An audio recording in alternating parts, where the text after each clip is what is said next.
What's up, you guys? Welcome back to the channel. My name is Jay. If it's your first time here, I make videos about eBay and Amazon dropshipping. I just put out a video about product research yesterday. Make sure you go ahead and check that out on my channel.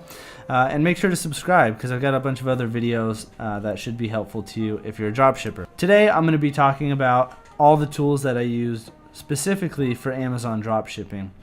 And some of these tools are going to be paid and some will be free. So yeah, let's go ahead and jump into it. Let's get into the computer.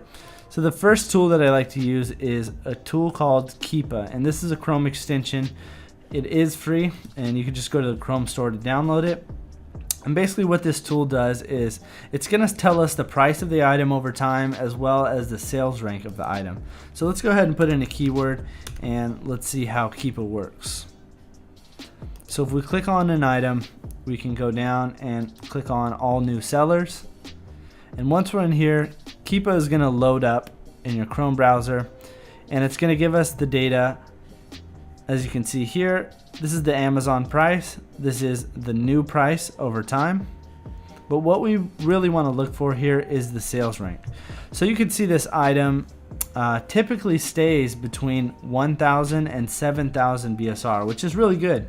That means this item sells very often and would be a good item for us to list, right?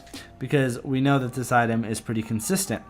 Now, if we found an item and, let's say it was 1,000 BSR today, but most of the time it's 100,000 BSR.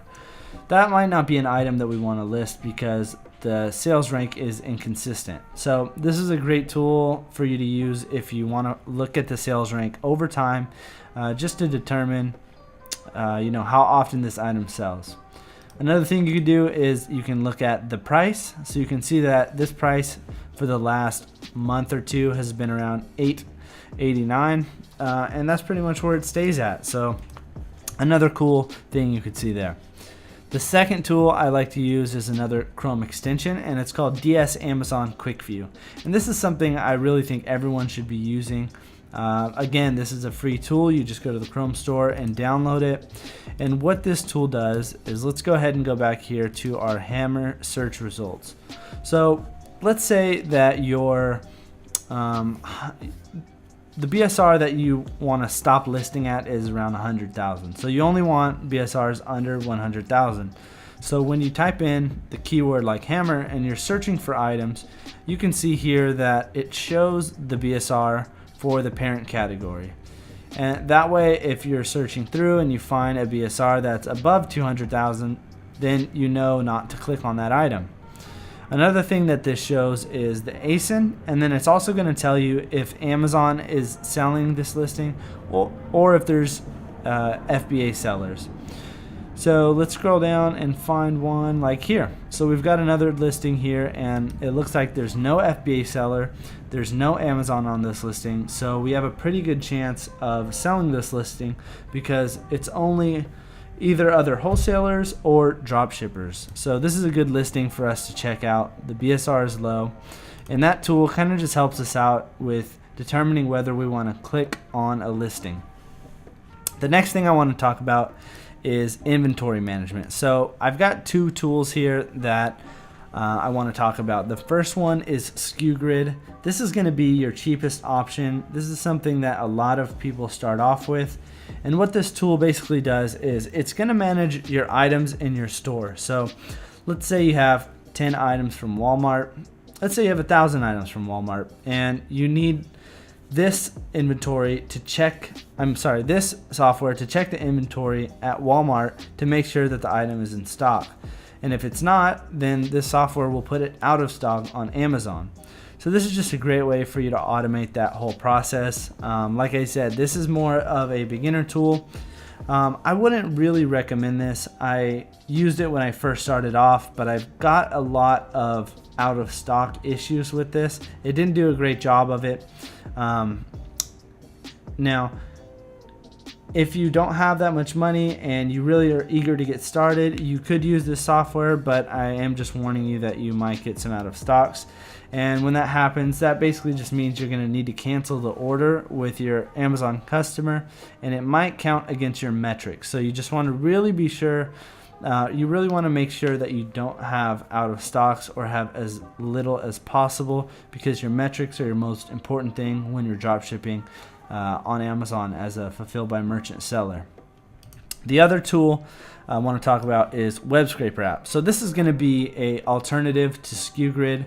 I know there's other tools out there, but these are the only two tools that I've really used for inventory management, and WebScraperApp is the one that I would suggest. I've been using it for I would say about 2 months now, and I haven't had one out of stock.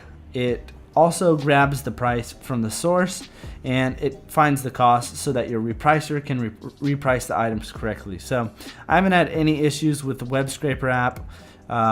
It's been working great for me.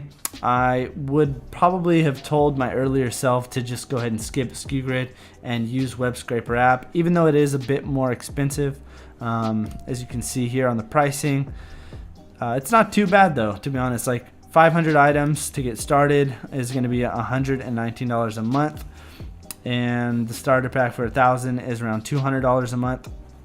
And on the great thing about Amazon is you don't need a ton of listings to like make money. So I see stores that have I don't know, like 500 or 1,000 listings, and they could be making like, I mean, it really depends on the type of products that you list and the BSRs and everything like that. But I know that I'm definitely under the 1,000 mark and making good money on Amazon. So you don't really need that many to get started. So I would definitely recommend using WebScraperApp. If you guys want to get a discount, I do have an affiliate code which I'll put on the screen, and I believe it gives you 30% off. So just make sure you put that coupon code in at the checkout, and you should get 30% off if you want to use WebScraperApp. All right, now on to the next one. We've got Inform.co, which is going to be a repricer. And the main difference between this and the Amazon repricer is that it's going to do profit-based repricing, whereas the Amazon repricer is going to base the repricing off of a set price range. Now, that's okay if you have the time to go through and double check all your items each day, but once you get to a certain level, I mean, even when you get to about 200 listings, it gets a little hard to manage, so I would recommend using Inform.co. There's another option called Repricer Express, which I'll be exploring here soon, but as of right now, I recommend Inform.co. And the last tool I want to suggest, which I know all of you guys have heard about, is Google Sheets. I just did a whole video on how I import all my items from Amazon. I keep everything organized in here. I've got my returns, my gift cards, customer service issues, and tracking issues all in one sheet. So if you want to check that out, go ahead and click on the link above, and I'll also have a link in the description on how I organize my Google Sheets.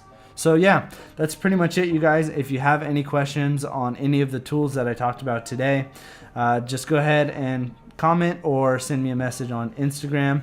And if there's any tools that you guys use that you think I should be using, just go ahead and let me know also in the comments. And I'll see you guys in the next video. Peace.